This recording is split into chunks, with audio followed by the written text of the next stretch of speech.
How did you survive living with a family that hated you? What I called the Great Eraser started when I was 5. Around the time I realized they loved Tyler more.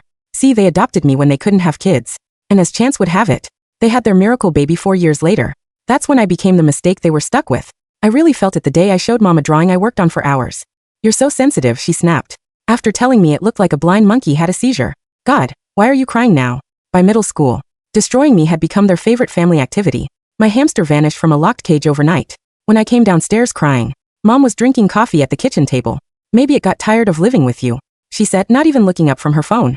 My hands were shaking. Mom, the cage was locked. She smiled. Then I guess it wanted out that badly. Then they started invading my room every week, calling it cleaning, but really just violating every inch of privacy I had left. They'd read my diary out loud at dinner like it was Netflix.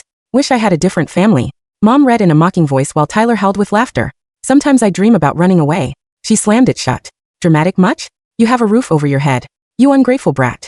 Tyler brought his friends over. Sometimes just to watch the show. 5 teenagers standing in our kitchen while Mom held up my bra. Look how small these are. She's 15 and still wearing training bras. His friends were dying laughing, while I stood there feeling my face burn.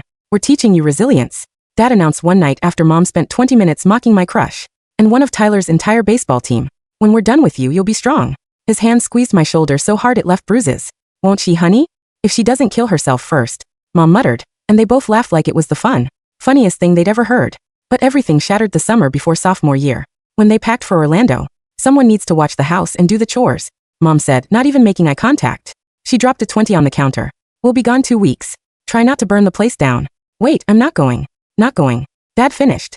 You think we're wasting vacation money on you? I watched them load the car with suitcases in excitement, while I stood in the driveway like a ghost. Tyler flipped me off through the back window as they pulled away. For 2 weeks, I ate peanut butter sandwich and watched them post photos. Mom's caption on a Mickey Mouse selfie. Family vacation. Making memories with my favorite people. I wasn't even an afterthought. I've been erased. And that's when something in me went quiet and cold. 4 days in, I discovered my superpower by accident. Taking out trash, I tripped over the garden hose and face plant into the weeds by the fence. Poison ivy covered my arms, my face, my neck. The same plant Dad warned me about years back. Not because he cared, just because doctor visits cost money. I sat there waiting for the burning, just wanting it. But nothing happened. I waited 3 hours. My skin stayed perfect. I crushed more leaves into my arms just to feel anything. Still nothing. I looked it up that night. Turns out some people are genetically immune to eucalyptus, the oil and poison ivy that makes everyone else miserable. I kept reading. The oil can be extracted concentrated, stays potent for years. It transfers through contact, contaminates anything it touches. That's when I smiled for the first time in only God knows how long. I had 10 days in a bathroom full of their products. The next week, I gathered every poisonous plant I could find, crushing them in buckets with dish gloves, until I had containers of pure oil that looked like honey, but burned like hellfire. Their bathroom was a shrine to vanity. Mom, 10 perfumes lined up like soldiers. Dad's cologne collection, Tyler's wall of Axe. Body spray, shampoo, conditioner, body wash, lotions. I contaminated everything. Just a few drops. Enough to ruin them. The rashes started 2 days after they returned. What the hell is on my scalp? Dad was scratching at dinner until blood ran down his neck. Mom's legs looked like raw hamburger meat. Tyler started sobbing when welts erupted across his chest and back. Maybe it's the hotel, I suggested sweetly. Shut up. Mom screamed, clawing at her arms. I threw out clothes and bedding, thinking bed bugs, spending thousands on doctors and tests, and hypoallergenic replacements. Meanwhile, I used the same contaminated shampoo every morning, my skin staying flawless. How is she not affected? Mom shrieked during week 3. I shrugged. Maybe you all caught something on your family vacation. The rage on her face was beautiful. But the best part? Every time, they touched me in anger. And they still did. Because abusers don't change. They got a fresh dose from the poison ivy I'd rubbed into my sleeves. Dad shoved me once. By morning, his hands looked like bubble wrap, blistering and weeping. I stopped being afraid of their hands after that. It helped me survive for the next 3 years. Until I turned 18. They never once suspected me, because I was too stupid to pull off something that elaborate. The day I turned 18, the house smelled like sulfur and rotting flesh. The smell wasn't from a corpse, but from the mixture of medicinal ointments, steroid creams, and the open, weeping sores that covered my family. They didn't remember it was my birthday. Mom was lying on the living room couch, wrapped in a silk sheet that she had boiled 3 times to ensure it was safe. Her skin was leather, scarred from years of scratching.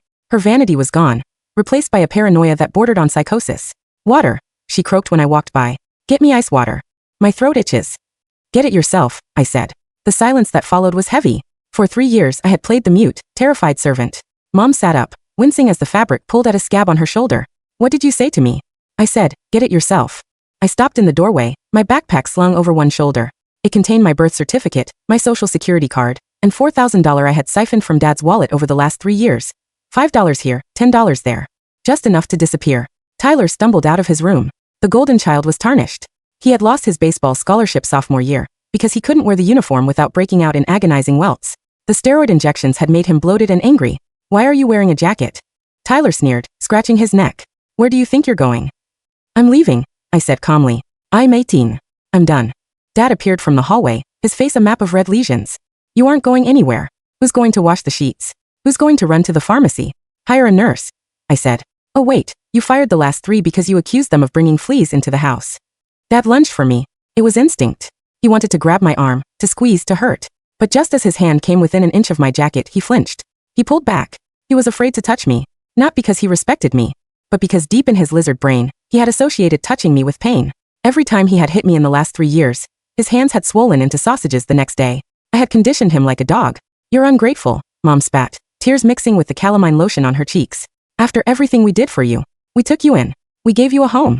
You gave me a cage, I said. And then you forgot to lock it. I walked to the front door. I didn't look back. I didn't slam it. I just closed it, softly. As I walked down the driveway, I stopped at the large oak tree in the front yard. Hidden in the hollow of the roots was my final gift.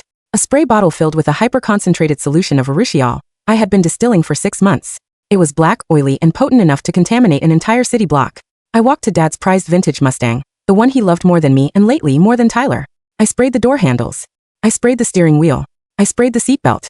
Then I walked to the mailbox and sprayed the inside handle.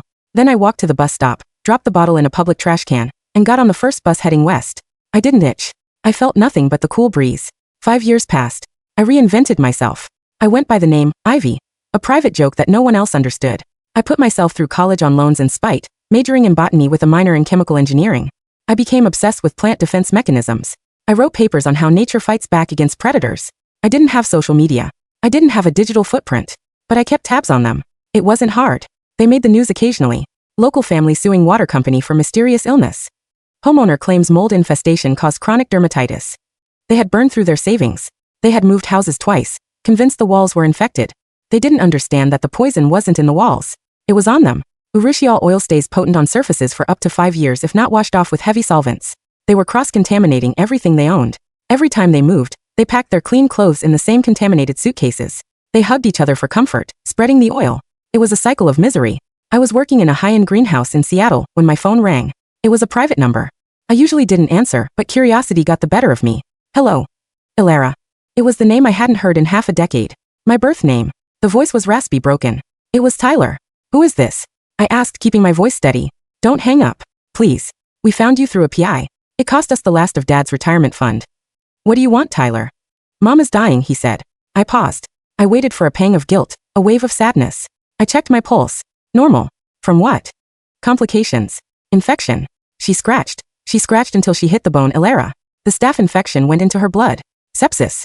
He sounded like he was crying. She keeps asking for you. She says she wants to make it right. Make it right. I laughed. Or does she want someone to change her bandages because you and Dad are too busy scratching your own asses? We're sick too. Tyler screamed, his temper flaring. We are all sick. It's a curse. Ever since you left, it got worse. The house rejects us. We can't sleep. We can't work. Dad lost his job. I look like a monster. No girl will look at me. And that's my problem because? Please, he whispered. Just come home. Just for the funeral. She doesn't have long. I looked at the orchids I was pruning. They were delicate, beautiful, and demanding. Send me the flight information, I said. I'll come. Not for closure. Not for forgiveness. I was going back to see my work. The rental car pulled up to a small, dilapidated ranch house on the outskirts of town. They had fallen far from the 2-story suburban palace I grew up in. The yard was overgrown. The windows were covered with aluminum foil. Tyler opened the door. He was 27, but he looked 50. His hair was thinning, likely from stress and scalp infections. His skin was a patchwork of pink scars and angry red welts. He wore gloves, white cotton gloves. You look healthy, he said, staring at my clear, glowing skin. The jealousy in his eyes was palpable. I take care of myself, I said. I walked inside. The smell hit me instantly. Stale air, rubbing alcohol, and fear. Dad was sitting in a recliner, staring at the TV. He didn't turn around. His hands were wrapped in bandages. She's in the back, Tyler mumbled. I walked into the bedroom. It was dark, illuminated only by a humidifier puffing steam into the air. Mom lay in the bed. She was skeletal.